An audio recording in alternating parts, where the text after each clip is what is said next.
Picture this. You're working on a railroad in 1848. A metal rod over 3 feet long blasts through your skull at high speed. It enters below your cheekbone and shoots out the top of your head. You should be dead, right? Nope. Somehow, you stand up, speak, and live for another 12 years. This isn't some weird sci-fi story. This actually happened to a guy named Phineas Gage, and his survival threw everything doctors thought they knew about the brain into complete chaos. Our brain, this bizarre 3-pound blob of tissue with more connections than stars in the Milky Way, is still the wildest frontier in human science. We've sent robots to Mars and mapped the human genome, but we're still scratching our heads about the very organ doing all that thinking. And while most people have heard of Phineas Gage, his case is just the tip of the iceberg. We're about to dive into several mind-blowing cases of people who survived brain catastrophes and came out dramatically changed. From regular folks who suddenly became mathematical geniuses after head trauma, to people who woke up speaking with foreign accents. From split brain patients with 2 separate consciousnesses, to a neuroscientist who experienced her own stroke in real time. So let's dive into the strange world where devastating brain injuries don't end stories. They start entirely new ones.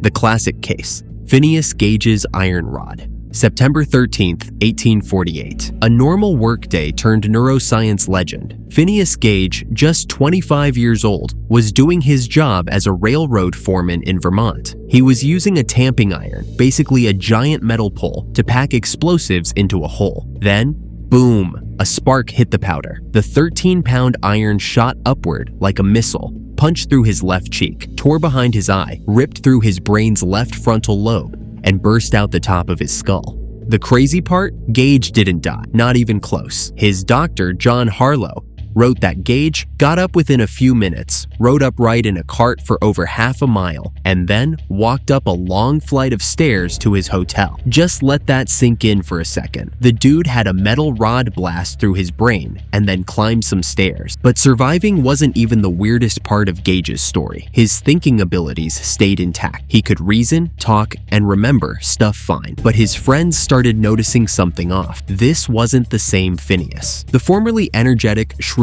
and persistent guy became what his buddies described as no longer Gage. He turned impulsive, started swearing constantly, couldn't stick to plans, and ignored social norms. His doctor wrote it best. The balance between his intellectual faculties and animal propensities seems to have been destroyed. Translation: the responsible, thinking part of Gage got disconnected from the emotional, instinctual part. What this case showed us was revolutionary. First, it proved you could actually survive serious brain trauma, which shocked doctors at the time. Second, and more profoundly, it showed that specific brain regions control specific aspects of personality. Gage's frontal lobe damage mainly affected his social behavior and impulse control, while leaving his intellect intact. This was the first real evidence that different parts of your brain handle different aspects of who you are. Gage lived 12 more years before dying from seizures. Today, you can visit his skull and the infamous rod at Harvard Medical School. Physical proof of the day: a brain injury changed neuroscience forever. If Gage showed us how brain damage can change who we are, acquired Savant syndrome reveals something way weirder: how getting your brain scrambled can sometimes unlock superhuman abilities you never had before. Take Jason Paget. In 2002, he was just a regular dude, furniture salesman, college dropout, zero interest in math. Then, one night, outside a karaoke bar, he got jumped. The brutal attack left him with a severe concussion and PTSD. But as he healed, something flat-out bizarre happened. The world literally started looking different to him. Suddenly, everywhere he looked, he saw mathematical patterns, intricate geometric designs layered over everything, like he could see the matrix code behind reality. He became obsessed with pi and started hand-drawing incredibly complex fractals that mathematicians couldn't believe. I see shapes and angles everywhere in real life. Paget says. Every single little curve I see as a calculation. Let that sink in. Dude goes from math hater to mathematical genius because someone hit him in the head. His doctors called it acquired Savant syndrome with synesthesia. His brain injury rewired connections that let him literally see math concepts most of us can't even imagine. And Paget's not the only one. Remember Orlando Sorrell? Normal 10-year-old kid until a baseball smacked him on the left side of his head. After that, he could instantly tell you what day of the week any date fell on and remember the weather and what he was doing on every single day since the accident. My personal favorite is Derek Amato. In 2006, this guy with basically zero musical training dived into the shallow end of a pool, got a nasty concussion, and woke up with an overwhelming urge to play piano. When he sat down at a keyboard, his fingers just knew what to do. He started playing like someone who'd practiced for decades. How? He says he sees black and white blocks, almost like a music sheet, that guide his fingers. What makes these cases so mind-bending is what they suggest about human potential. These weren't trained geniuses who recovered lost skills. These were ordinary people who suddenly gained abilities they never had before. It challenges our entire understanding of talent and genius. It suggests something crazy. What if Mozart-level talent exists in all of us, just locked behind neural wiring we can't normally access? What if the next math genius or musical prodigy is just one, very specific, brain injury away? Imagine going to sleep as your normal self and waking up sounding like you're from a completely different country. That's exactly what happened to a Norwegian woman in 1941 after a German bomb raid left her with a brain injury. The wild part? When she regained consciousness, her Norwegian accent had vanished, replaced with what sounded to everyone like a German accent. Talk about terrible timing during Nazi occupation. This bizarre condition, foreign accent syndrome, is so rare that only about 100 cases have been documented worldwide. It's like your brain decides to play the world's weirdest practical joke on you. Take Judy Roberts, who had a stroke in 1999. She went to bed with her normal Midwestern American accent and woke up sounding British, despite never having set foot in the UK. As she told researchers, "I went to bed sounding like myself, and I woke up sounding like I'm from England." Or Lisa Alamia from Texas, who in 2016 had simple jaw surgery and somehow emerged speaking with what everyone described as a British accent. For months, doctors and linguists were completely stumped. Here's the really weird part. These people aren't actually speaking with genuine foreign accents. They don't suddenly know British or French speech patterns. What's happening is their brain injury messes with the parts controlling rhythm, intonation, and specific speech sounds. All that linguistic stuff called prosody. The resulting weird speech just happens to sound like a foreign accent to native listeners. The damage typically hits the left hemisphere, especially language areas like Broca's area, or connections to the cerebellum that coordinate speech movements. It's like someone rewired your speech circuits, and now all your words come out in the wrong rhythm. What's particularly messed up about FAS is how it affects identity. Your voice is one of your most personal traits. It's core to how you express yourself and how others recognize you. Suddenly people ask, "Where are you from?" And when you say, "I was born right here," they think you're lying. Many FAS patients feel like their own voice has been hijacked, like an imposter is speaking through them. Talk about an identity crisis. The split brain, when one mind becomes two. In the 1960s, doctors came up with a last resort treatment for people with severe epilepsy, literally cutting the brain in half. Well, not entirely. They severed the corpus callosum, that thick bundle of nerve fibers connecting your brain's left and right hemispheres. The procedure, called a corpus callosotomy, stopped seizures from spreading across the whole brain, but it created something absolutely mind-blowing. Two separate consciousnesses living in one skull. Scientists Michael Gazzaniga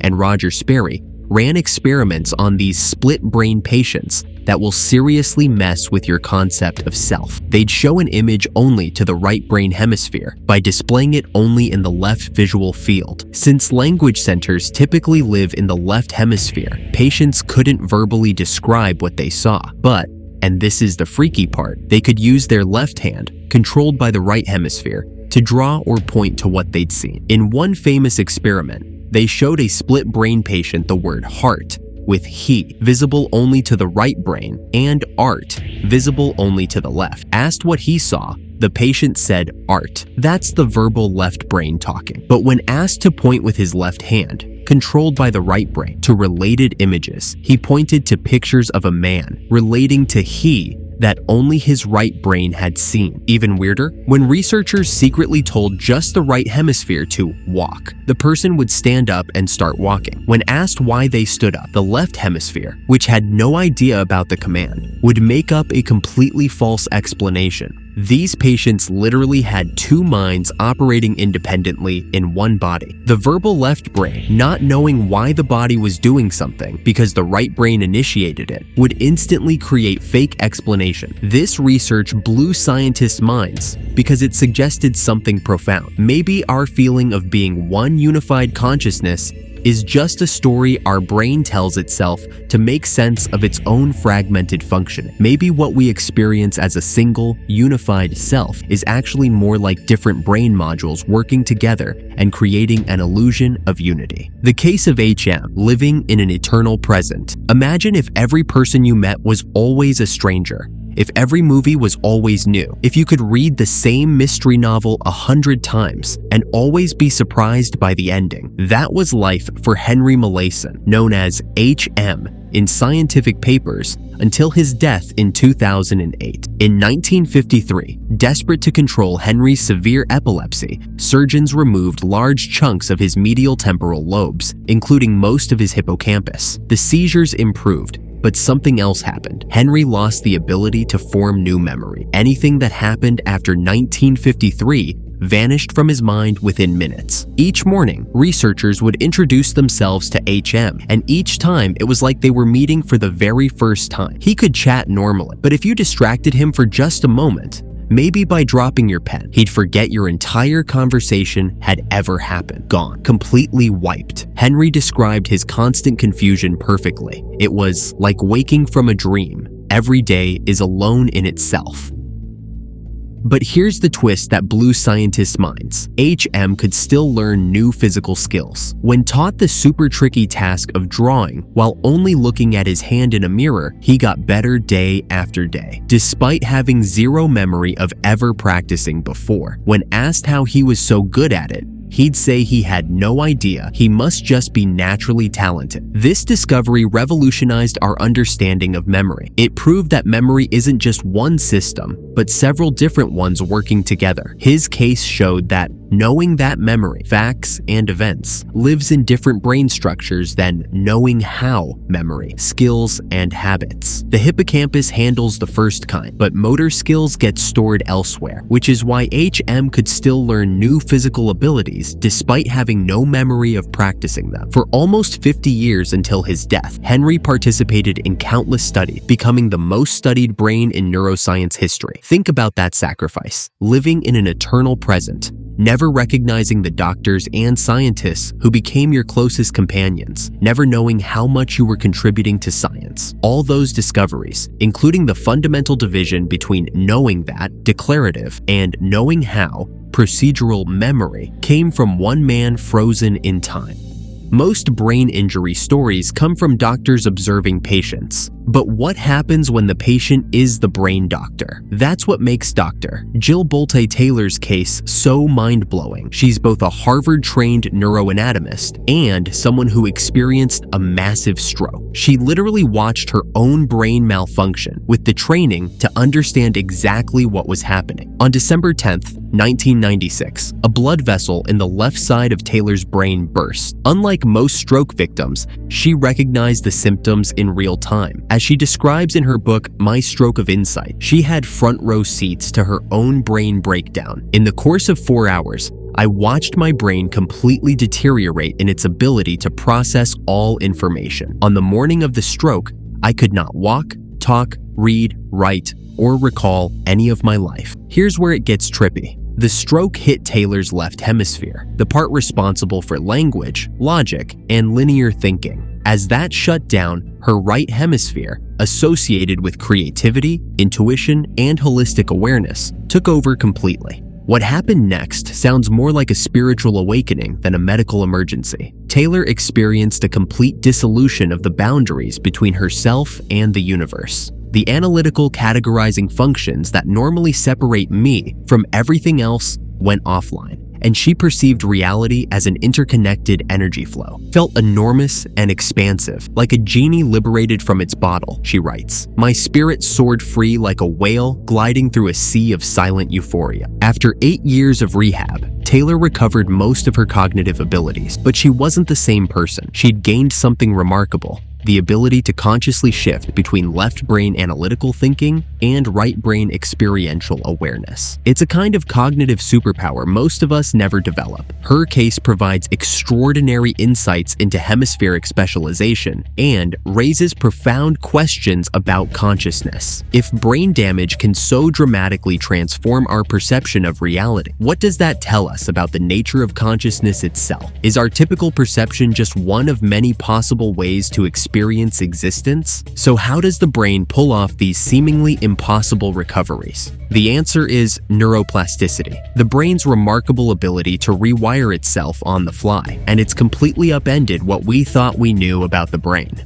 For decades, scientists clung to a pretty depressing idea. Once you hit adulthood, your brain was basically set in stone. Neural pathways laid down in childhood, those were your brain's final answer. Damage something? Too bad. So sad. It's gone forever. But that dogma started cracking in the 1960s and has now been completely demolished. Turns out your brain is constantly remodeling itself, even as you're reading this sentence. Let's look at how it pulls off these incredible recovery tricks. First, there's synaptic plasticity, brain rewiring at its most basic. Connections between neurons can strengthen or weaken based on how often they fire together. As Canadian psychologist Donald Hebb put it, neurons that fire together, wire together. Your brain is literally reshaping its connections with every experience. Then there's unmasking. Think of this like your brain's backup systems coming online. Some neural pathways normally stay dormant, suppressed by your dominant circuits. When those main pathways get damaged, these secondary connections can suddenly wake up and take over. This might explain how regular people suddenly develop savant abilities after injuries.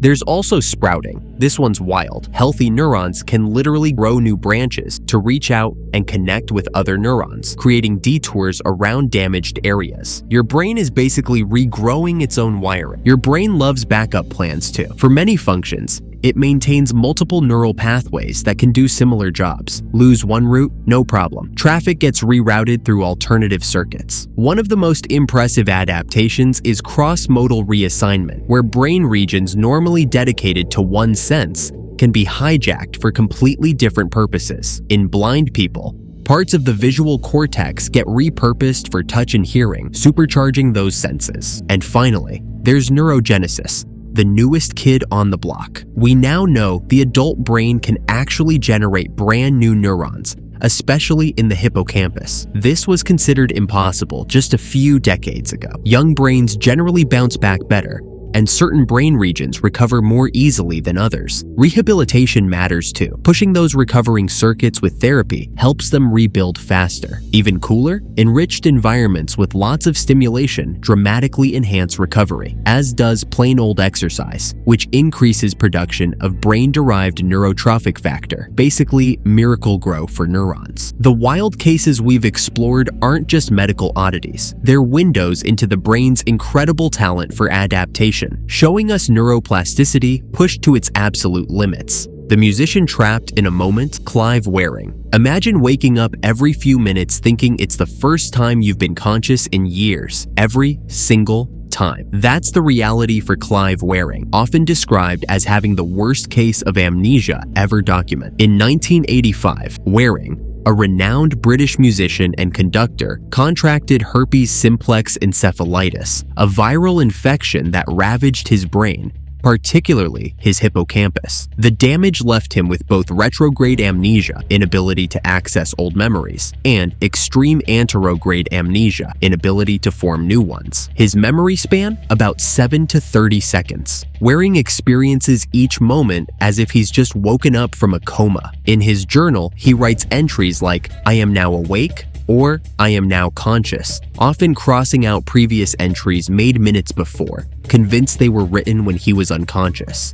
Each entry feels like the first one he's ever made. He's completely trapped in what he calls a moment of consciousness and nothing more. When his wife Deborah enters the room after being gone for just minutes, he greets her with the enthusiasm of someone reuniting after years, often crying with joy and telling her how much he missed her. If she leaves for even a moment, he has no memory of her visit and fears she's abandoned him. Their story was chronicled in the heartbreaking documentary, The Man with the 7-Second Memory. But here's the brain-bending twist. Despite not recognizing his piano, Waring can still sit down and play beautifully. Despite not remembering that he was a conductor, he can read musical notation and perform with the skill built over decades of practice. Despite having no conscious access to his musical knowledge, his fingers remember what his mind cannot. Waring's case is particularly valuable because it shows the clear-cut distinction between different memory systems. His procedural memory, how to play piano,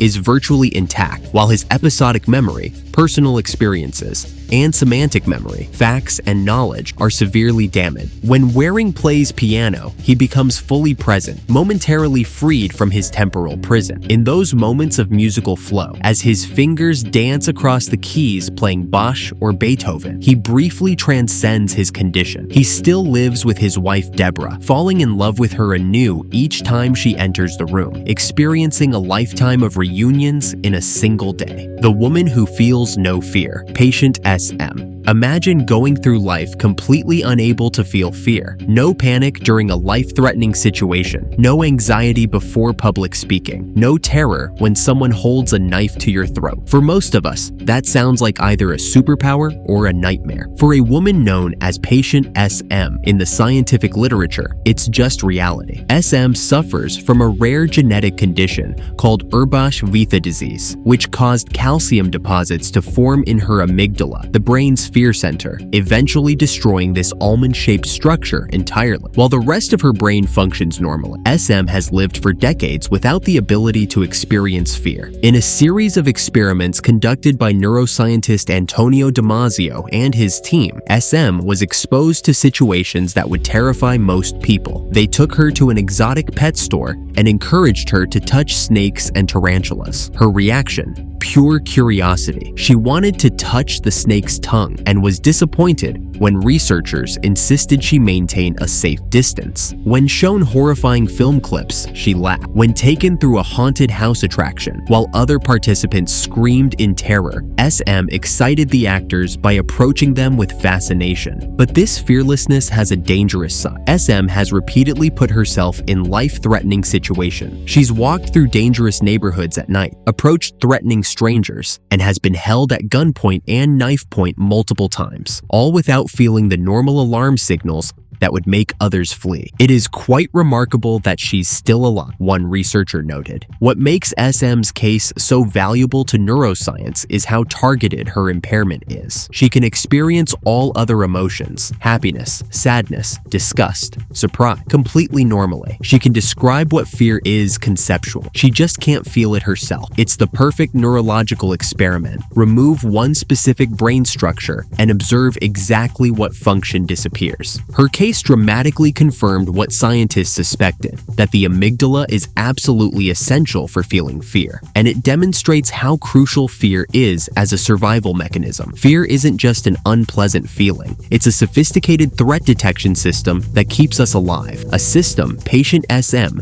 must navigate life without. The human brain, this weird, squishy 3-pound universe machine, just keeps defying everything we think we know about it. We've mapped its anatomy, we've identified its specialized regions, we've scanned it a million different ways, but these extraordinary cases show how much we still have to learn. From Phineas Gage surviving an iron rod through his skull to come out with a completely different personality, to Jason Padgett gaining mathematical superpowers after a violent attack, each case reveals something profound about how our brains work. HEM's eternal present shows us that different types of memory live in different brain regions. His inability to form new new declarative memories while still learning motor skills prove that knowing facts and knowing how use completely different neural pathways. Foreign accent syndrome demonstrates how fragile our speech patterns actually are. A small injury to specific language centers can completely transform how we sound to others, changing not just what we say, but a core part of how we present ourselves to the world. Split brain patients reveal we might actually have two separate consciousnesses